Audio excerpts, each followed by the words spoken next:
Good evening po to everyone. Let us bow down our head and feel the presence of our Lord. Lord, thank you for the blessings. Thank you po sa lahat po ng mga gabay na binibigay niyo po sa amin. Naway paggalingin niyo po lahat ng mga may sakit ngayon at sa mga taong may kakarapin pong pagsubok. Lord, gabayan niyo din po kami sa aming interview po today and tonight po, and sana ay patawarin niyo din po kami sa aming mga sala. Lord, patuloy niyo po kami sanang gabayan at patawarin sa aming mga nagagawa sa araw-araw. Lord, thank you din po dahil ginagabayan niyo po kami at binibigyan ng blessings in everyday po. Lord, sana po ay pagalingin niyo po at patuloy niyo pong gabayan at lahat po sana kami ay magkaroon ng kaliwanagan at magkaroon din po sana kami ng gabay galing po sa inyo. Lahat po sanang ito ay inaalay po namin sa inyong pangalan, Hesukristo. Amen. In the Father, the Son, the Holy Spirit. Amen. Amen. So again, good evening, everyone. Ayan. So before we proceed, may I ask everyone to open their camera. Ayan. So um, Sir Earl Jan is the Assistant Dean of the Central Escolar University Nursing Department, and he's also a researcher, an international researcher. He has many hats, no, many roles to play. In fact, as I always describe Sir Earl Jan, he is work personified. In Filipino, yung trabaho, guys, excellent work, ginawa mong tao, Sir Earl Jan is the name. Okay, so without much further ado, Sir Earl Jan, we'll proceed with the interview to be conducted by one of our youth leader and advocate from Malayan Science High School, Miss Francesca Licodine. Miss Francesca, take it away. Good evening po, audience, Sir Anthony, and especially po kay Nurse Earl John for lending us some of his time for today's evening to have a short interview about our focus advocacy for the month of January, which is focusing on holistic and physiological health. Today, I would like to ask you a few questions about the importance of physiological and holistic health, especially in our day and age. Afterwards naman po, ay susunod sa akin yung fellow advocate, youth advocate ko na um, si Miss Bella Joyce Maranan po. So, for my first question po for you, Nurse Earl John, what role do mental, emotional, and social well-being play in achieving and maintaining holistic health? That's a very timely question. I think holistic health is very essential now that we're being faced with a lot of challenges. I strongly believe that mental, emotional, and social well-being are important pillars of holistic health because they directly impact on the individual's health and overall quality of life. For example, our mental well-being will help us to manage our stress effectively, make sound decisions, and even build resilience amidst diversity. Whereas emotional health can foster the ability to form meaningful connections and help us cope with life's challenges. And not to forget, our social well-being can provide us with a sense of belonging and support, which can enhance our overall health outcomes. So, in my experience as a nurse, as an educator, neglecting any of our dimensions can lead to a domino effect, which can negatively affect not only our individual's health, but also their capacity to function productively in society. Just to share that in many aspects of nursing theories, many theorists in nursing have focused on or have mentioned that maintaining health or holistic health is very vital. So we always believe that there are many dimensions, there are many areas in a human person and maintaining a balance to all of these areas are essential in advancing our well-being. I think that's my opinion or my answer on the idea about holistic health. Thank you po for that timely answer, Sir EJ. I truly agree that there are that holistic health is multifaceted, and it truly is important to nurture each and every dimension. Pero moving on to my second question po, what practices can we incorporate in our daily lives to maintain or achieve a holistic health, especially since we are living in a modern and fast-paced age? Okay, so before I answer that question, allow me to share with you the definition of health from the World Health Organization. So health is defined as a complete state of well-being and not merely the absence of disease or infirmity. So that means it's not just physical, it's just not mental, it's not just psychological, but it's a totality of these areas that makes or contributes to our holistic health. And in today's fast-paced world, achieving holistic health will require us intentional effort.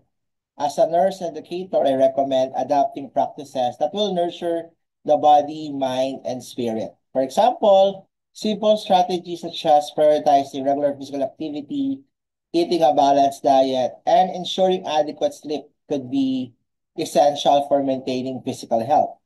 Equally important are mindfulness, so you can do meditation, journaling, or maybe spending time with nature or outside to promote mental and emotional well-being.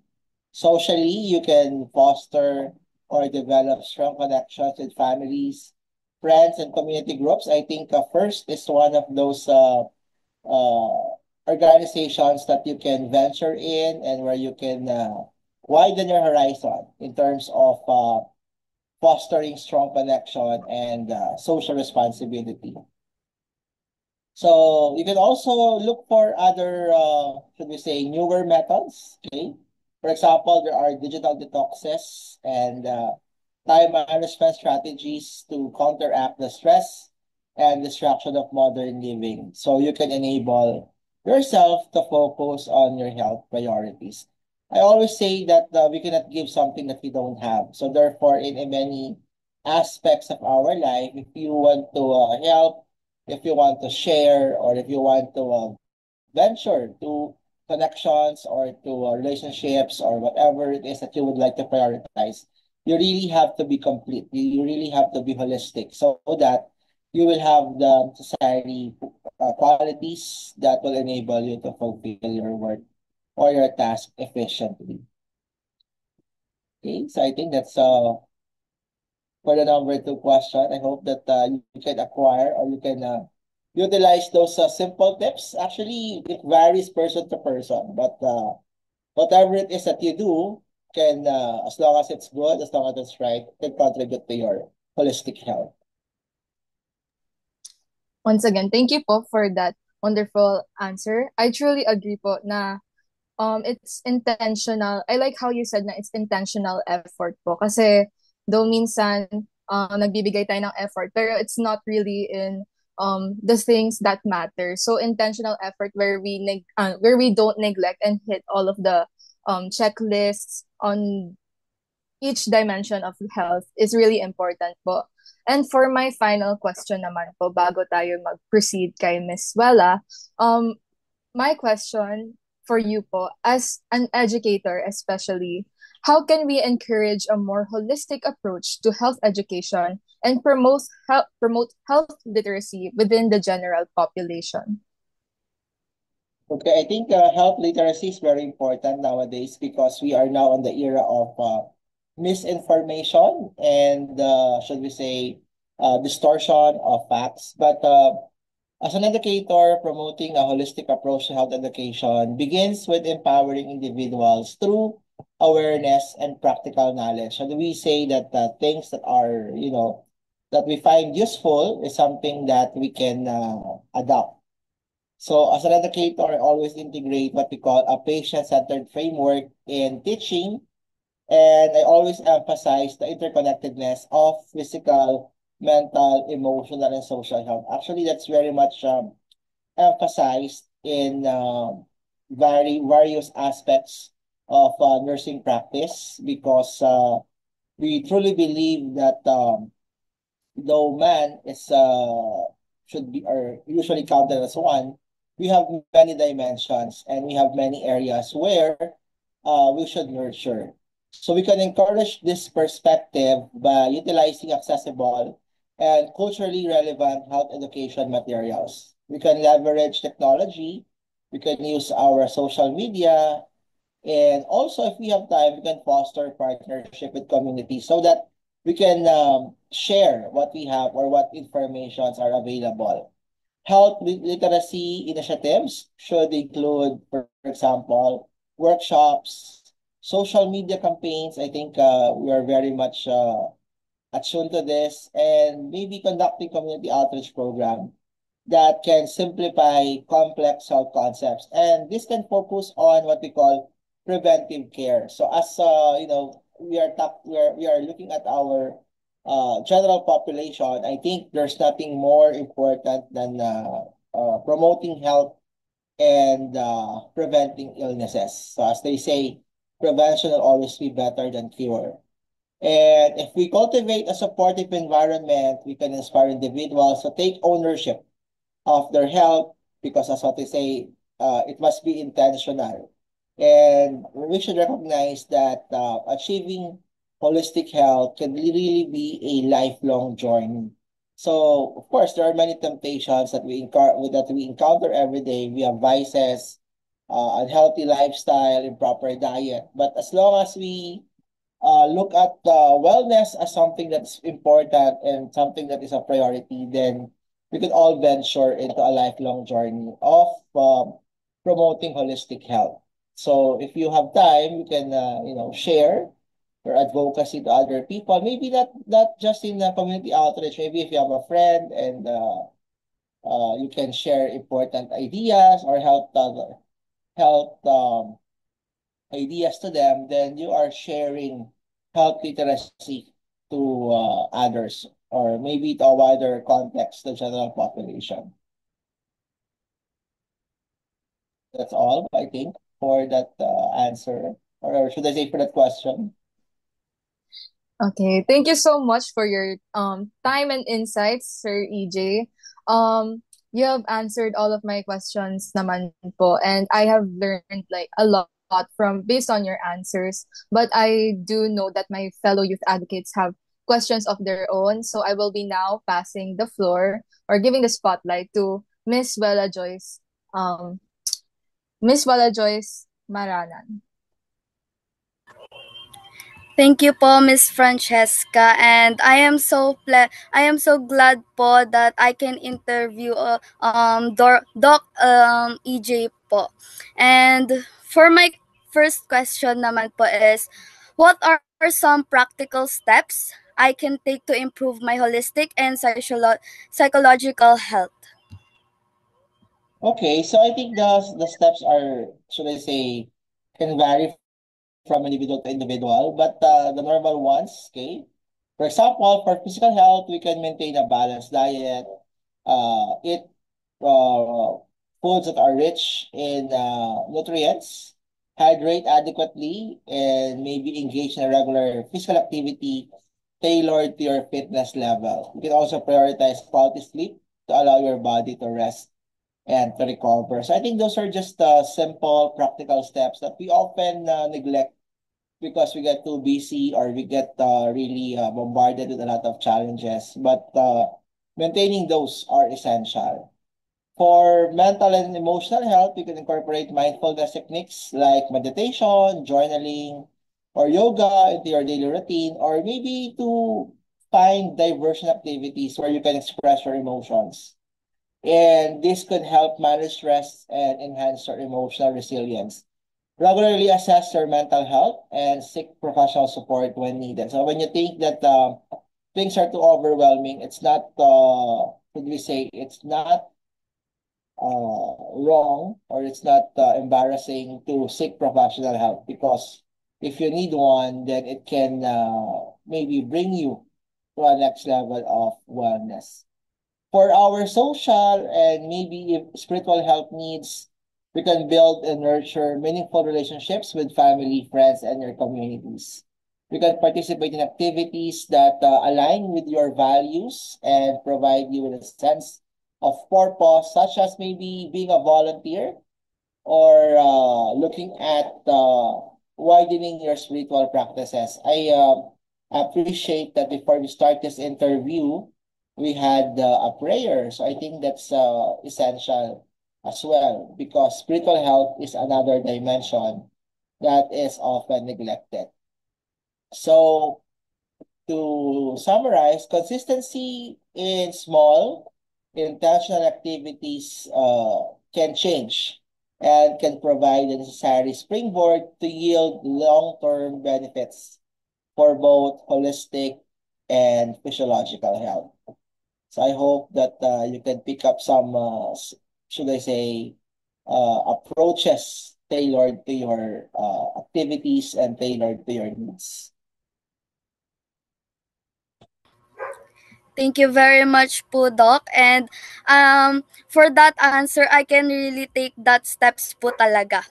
Lalo na po yung pagpe-pray. So that is the number one steps po na we can take po for that question. For the second question naman po is, what are the potential risks or limitations of holistic approaches and how can this be mitigated po? Well, while holistic approaches offer many benefits, they also have what we call risk or limitation. Sometimes there's lack of standardization. Holistic practices are not always evidence-based, which can lead to misinformation or ineffective treatments. To mitigate this, ensure that any approach that you will have into your activities or health is backed by scientific evidence and recommended by qualified healthcare professionals. So we call that fact checking. So we need to check whatever information is provided to us because there are what we call misinformation and distortion that is currently, should we say, available and should we say, improving or magnifying the risk.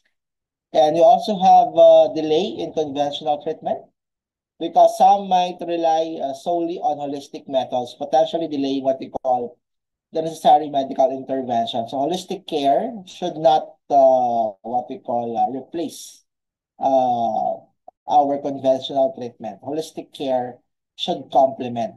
Okay, so if you feel something is wrong in your body, then you need to seek professional support or assistance. Okay, so it's not right that we replace our conventional treatments with our holistic approaches. So they should complement but not replace. And accessibility issues, certain practices might be costly or inaccessible. So therefore, we can promote cost-effective, evidence-based approaches that ensures broader accessibility. So I know that maybe some activities for health might be, or for holistic health might be a little, should we say, difficult to maintain. But if you have the necessary, should we say, desire to promote uh, holistic health, then you can look for alternatives that are easy to perform and that is not too costly to avail. And of course, individual variability. Not all approaches can work for everyone. So while, for example, meditation can work for me, it might not work for you. So you might find activities that suits your personality and your interests because, individuals respond differently to holistic methods. Therefore, tailoring interventions based on specific needs and consulting with professionals will ensure safety, and efficacy. So therefore, a balanced perspective, integrating our holistic approaches with evidence-based conventional care can ensure optimal health outcomes. So there's what we call, in nursing, we have what we call a nursing process. And through that approach, we are able to individualize care for our patients. So we don't, for example, we both have fever, but our responses, our approaches, and even our feelings towards an illness varies. So before we act, before we intervene or plan or should we say diagnose in terms of nursing diagnosis, we are looking at your presenting signs. So that means we are looking at our patients individually because each of us has varied needs and characteristics. So that's all I think for that question. Thank you very much po again, Doc. And that's really great answers po talaga from you that we can keep until the end. And for the last question naman po is, how can I advocate for holistic and physiological and health integration within healthcare systems?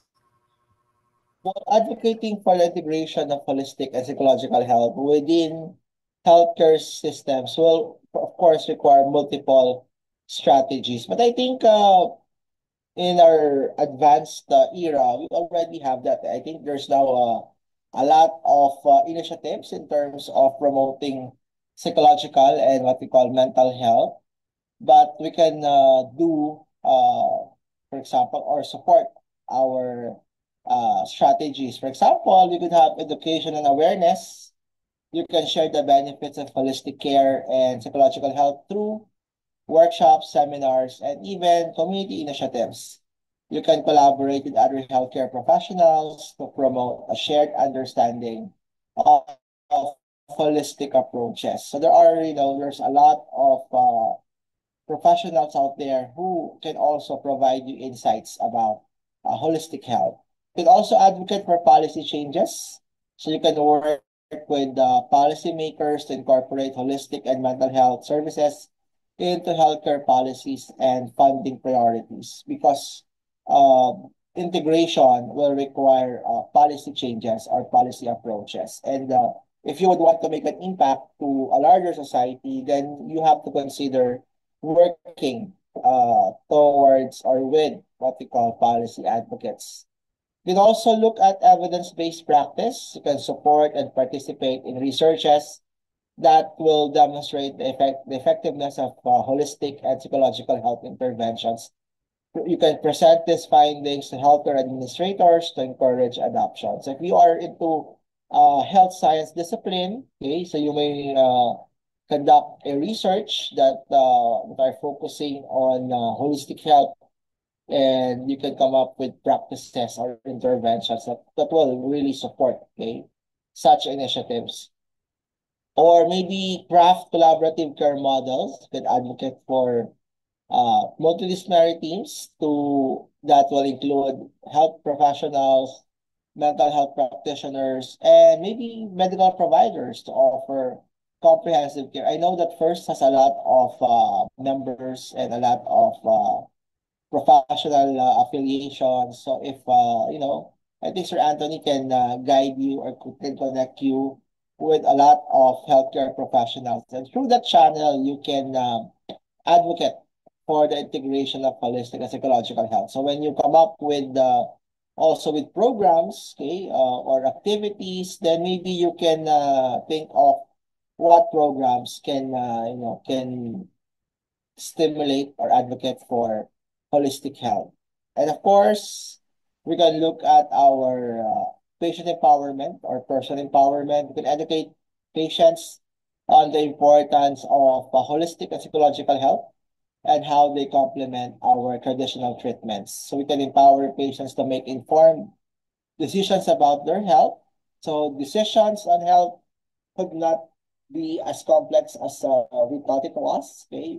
For example, choosing to drink 10 glasses of water or 12 glasses of water today, okay, instead of having milk teas and soda can make a difference.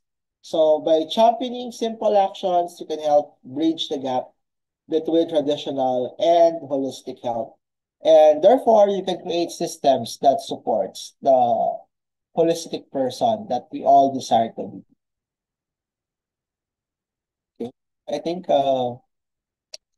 that's the answer to the question. I hope that I was able to share something relevant to you tonight, and that you can share it as well with your classmates, friends, relatives, and peers.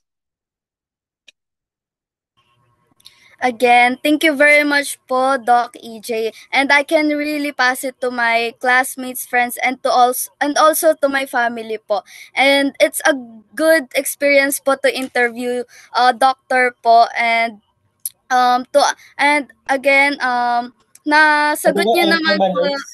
Just to set our expectations straight, I am a nurse by profession, and I'm an educator, a nurse educator to be exact. Okay. So I'm not yet a doctor, so but we have to correct that to our audience, or to your would-be audience, should I say? Thank you po, sir. um Again, nasagot niyo naman po yung mga questions namin po ni Miss Francesca, and I'm passing the floor to my to the other youth advocates naman po. Thank you very much po. Okay.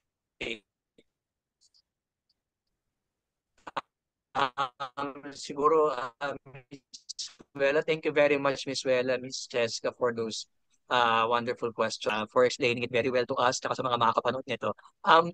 Before we end, siguro share ko lang ng konti, no? Parang talagang tumatak sa akin sa mga senior ni Sir Earl dyan. Number one is yung value ng time tuning or time management, uh, in the implementation and discipline. Kasi at the end of the day, yun nga hindi natin nagagawa.